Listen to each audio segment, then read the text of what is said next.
CBI സംഘം ബംഗാളിലെ സന്ദേശ് ഖാലിയിലെത്തി. പീഡനം, ഭൂമി തട്ടിപ്പ് കേസുകൾ അന്വേഷിക്കാനായാണ് സംഘം എത്തിയിരിക്കുന്നത്. ഇരകളിൽ നിന്നും CBI മൊഴിയെടുക്കും. കൽക്കട്ട ഹൈക്കോടതിയുടെ നിർദ്ദേശമനുസരിച്ചാണ് കേസ് CBI ഏറ്റെടുത്തിരിക്കുന്നത്. ബൽറാം നെടുങ്ങാടി ഡൽഹിയിൽ നിന്ന് വിവരങ്ങൾ നൽകാനുണ്ട്. ബൽറാം, എന്താണ് വിശദാംശങ്ങൾ? ഗോപികൃഷ്ണൻ, അല്പസമയം മുമ്പാണ് CBI സംഘം പശ്ചിമ ബംഗാളിലെ സന്ദേശ് ഖാലിയിൽ എത്തിയത്. സന്ദേശ് ഖാലിയിൽ പീഡനത്തിന് ഇരയായതായി പരാതി നൽകിയ ഇരകൾ, ഒപ്പം തന്നെ തൃണമൂൽ നേതാക്കൾ ഭൂമി തട്ടിയെടുത്തതായി പരാതി നൽകിയ ആളുകൾ, ഇവരുടെ മൊഴി CBI സംഘം രേഖപ്പെടുത്തും. കൂടാതെ ഈ പ്രദേശങ്ങളിലെ തട്ടിയെടുത്തു എന്ന് ആരോപിക്കപ്പെടുന്ന ഭൂമി ഉൾപ്പെടെയുള്ള പ്രദേശങ്ങൾ CBI സംഘം സന്ദർശിക്കും എന്നാണ് മനസ്സിലാക്കാൻ കഴിയുന്നത്.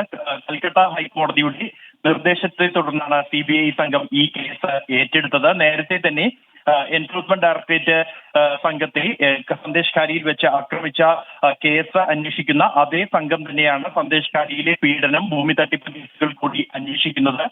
തൃണമൂൽ നേതാവ് ഷാജഹാൻ ഷെയ്ഖും കൂട്ടാളികളും പീഡനത്തിന് ഇരയാക്കിയെന്നും ഒപ്പം തന്നെ കാർഷിക ഭൂമി തട്ടിയെടുത്തു എന്നും നിരവധി പേർ ഇതിനകം തന്നെ പരാതി നൽകിയിരുന്നു. ആ കേസുകളാണ് CBI അന്വേഷണം നടത്തുന്നത്. ഗോപികൃഷ്ണൻ. ശരി, ബൽറാം നെടുങ്ങാടിയാണ് വിവരങ്ങൾ നൽകിയത് ഡൽഹിയിൽ നിന്ന്.